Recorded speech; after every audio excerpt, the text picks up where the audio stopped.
All right, folks. Hey, thanks for being patient and waiting for that quick commercial break. We're right back here. This is Patrick Franz, the Note Mentor. This is the Real Men of Real Estate radio show on KCAA. We're right here with my radio show guest today, Kevin Shortle.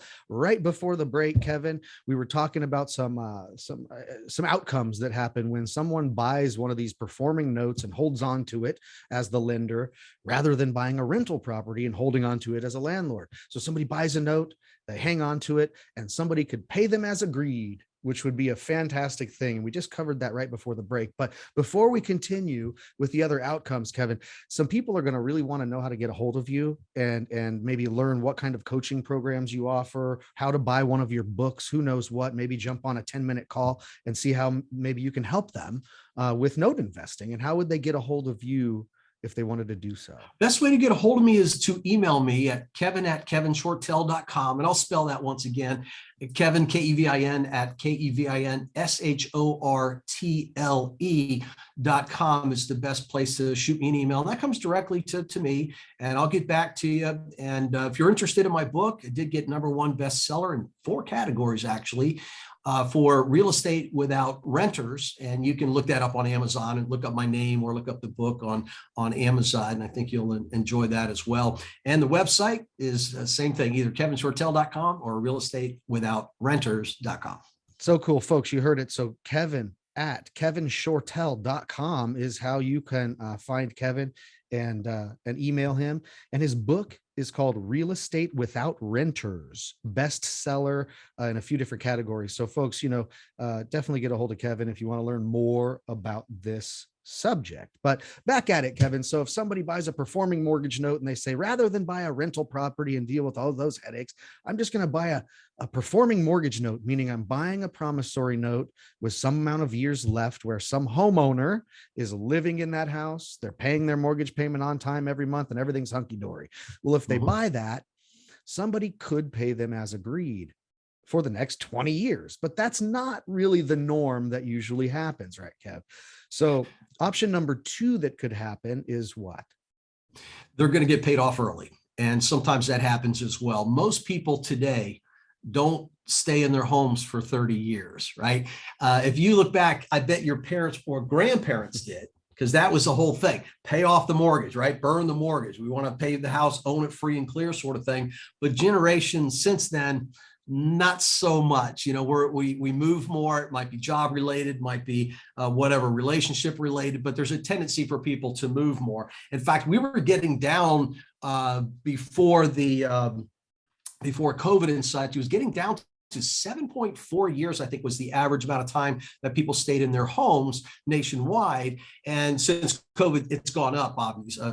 People hadn't been moving and that sort of thing. So it's gone up a little bit, but certainly nowhere close to 30 years. So it may be paid off early by either selling the house, which is a high probability today. I mean, it's amazing. I was looking at that might take us down a different road, but we all know property values have gone up. And there's a lot of people who say, you know what, time for me to cash out here, maybe move to another state, lower cost of living. People get older, they start to look at that sort of thing. And there's a really good chance that some of these loans will end up paying off early. And those are fun, right? You get a phone call, or you get something in the mail saying, hey, we're closing this loan and we need to pay off from your servicing company. And that's always nice to get, because remember, again, how much they owe us is going to be more than how much we have in that investment. Yeah. And so that's what's neat about that, is that when we bought this note at whatever yield it was that we bought it at, we could collect those payments and make that yield for the next 20 years. But more likely, folks, someone will either refinance with a different bank, because people often refi, maybe take cash out, or they don't like their interest rate or whatever it may be, or they sell the house and move to Florida. Okay. But either of those options, if somebody refinances with a new bank or they sell the house, you get total payoff or early payoff of what the total unpaid balance of that loan is. And as Kevin mentioned just a few minutes ago, these notes are purchased at a discount. And so when you get early payoff, it usually increases your yield or your return on investment as an investor, and it puts your money back in your pocket with a heavier return so that you can get your money and do what, maybe buy another note with it and redeploy that capital. But that's pretty common. The third thing that always scares everybody, Kev, is says, Well, I bought one of those notes. If I buy one of those notes and I'm holding on as a lender to someone's mortgage, well, God, what happens if they stop paying? Sure. And that's the third thing that could happen is they Uh, could stop paying their mortgage payment. And yeah. in The that case, we have a smart, couple things to consider. sorry, we talked over each other there. No, it's okay. Go ahead. I was just saying, no, The it's something that that can happen. Somebody can stop paying their mortgage payment, and we have a couple different things we can do rather than Yeah. go right after foreclosure. Yeah, let's face it, life happens, right? And so that's a real scenario that you have to prepare for. You know, in this business, really every investment, what's your best case scenario? What's and consulting with them, coaching them through a deal. What's our best case scenario? What's our worst case scenario? And worst case is typically always I have to foreclose because they no longer have the ability to pay. And that's a part of the agreement, that they have signed and have signed up for. But we can allow people to leave the property without having to go through foreclosure, without having that on their record and everything else. We can do things like deed in lieu, where they just agree to sign the property over to us. Sometimes you do a deed in lieu with cash for keys, if you will. So you give people some money to help with moving expenses and everything else. And you promise, by the way, not to chase them in court. You're canceling the debt. You've got the collateral. And if you have to move into foreclosure, you have to move into foreclosure. I'll tell you what, though, most of the time, it doesn't fully end up going through foreclosure. It's such a small percentage of time. And I've been in this for over 30 years. And it's a small percentage of time where you have to do that because people eventually, when they see the foreclosure coming closer and closer, if they try to just dig in their heels, they're going to say, I don't care, I'm going to stay here as long as I can, which could happen. Eventually they get down the road and they say, you know what, I'll sign it over, I'll move on. But I'll tell you what else is happening today is if somebody is in trouble today, remember, we have record high equity in properties, record high. So most of the deals that I'm looking at right now, it's not going to end up going through a foreclosure because the people are just going to go ahead and sell the property. That's the other option, right? So again, if I'll use those same numbers so we can be consistent, but if it's $150,000 property value and they owe 50, and they're really just in trouble, maybe somebody died, maybe one of the sole income providers passed away, maybe they're now on limited income because of a disability, whatever the scenario is, why not sell the property, even if you get it for $140,000? Pay off the $50,000 that you owe, and then take that equity and move on with your life. So a lot more of these today that I see are in that scenario where I'm going, this will never go through foreclosure because they would be foolish to do that when they can sell the property and move on.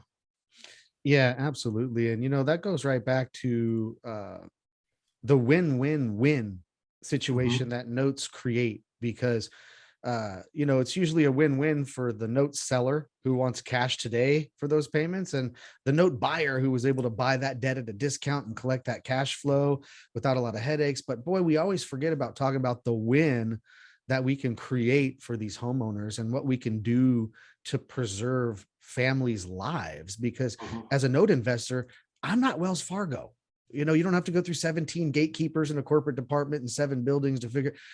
I'm able to work with borrowers. Kevin, guys like you, we're able to work with borrowers to do all sorts of different things, from choose to modify the loan to take back payments and put them on the rear end of the loan and bring them to current, or, help them with cash for keys if they're in a bad situation and want to move and want to walk away from the property, or, at last case scenario, would be a foreclosure. But we do have that ability because, again, as the mortgage note investor and stepping into the shoes of the bank, you do have the ability to take back the property because it was that note was backed by the physical real estate.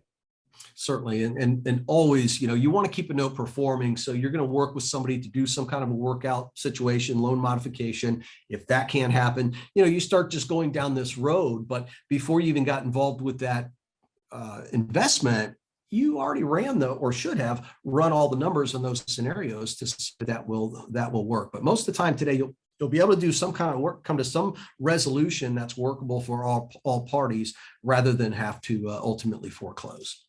Now, there are cases where that's a little bit of an exemption, by the way, because some people do just buy non-performing notes. And maybe that's a direction you're heading, but you can target these non-performing notes where the property is vacant. The people just gave up and left. In cases like that, that's a move where you're going right for the property. And believe me, a lot of those people, oh, I'll sign a deed in lieu and you're not going to foreclose. I'm already moved. Great. They'll sign it over. Or if you can't track them down, you foreclose. But in that case, you're right. You're not putting somebody out of their house.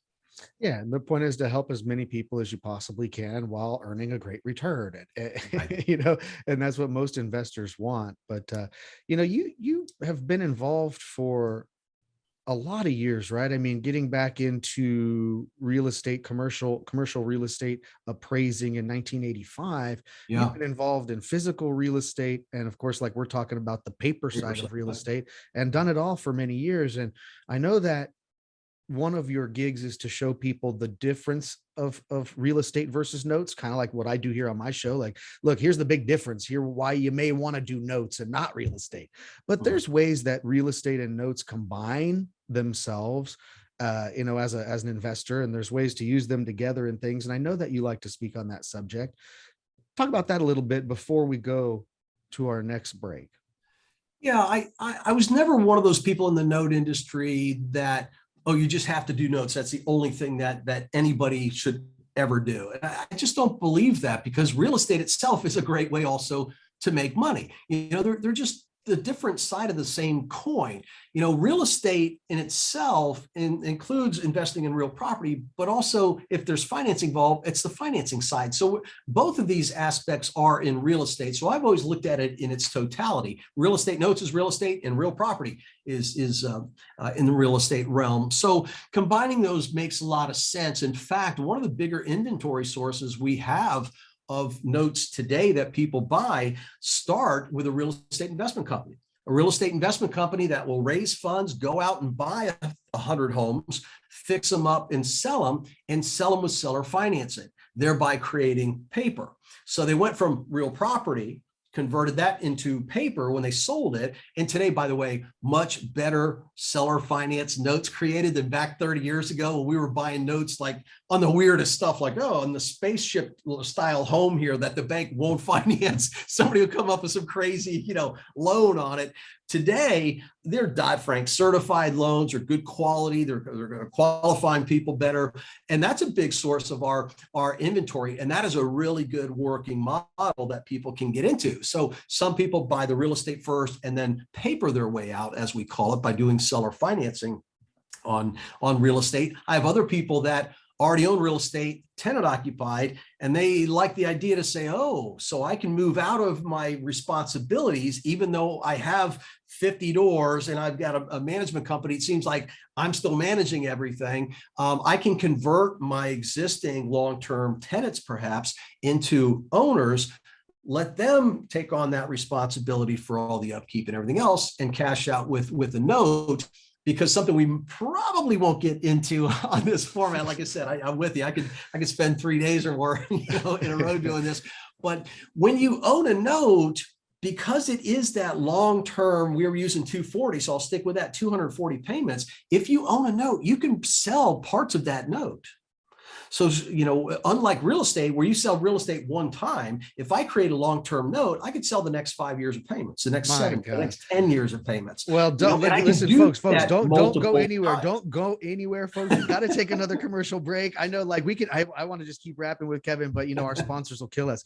We're going to take a quick commercial break. We're going to come right back here with Kevin Shortle. We're talking about how you can buy a whole note and sell a part of it and getting all creative here. I can't wait for more. So don't go anywhere.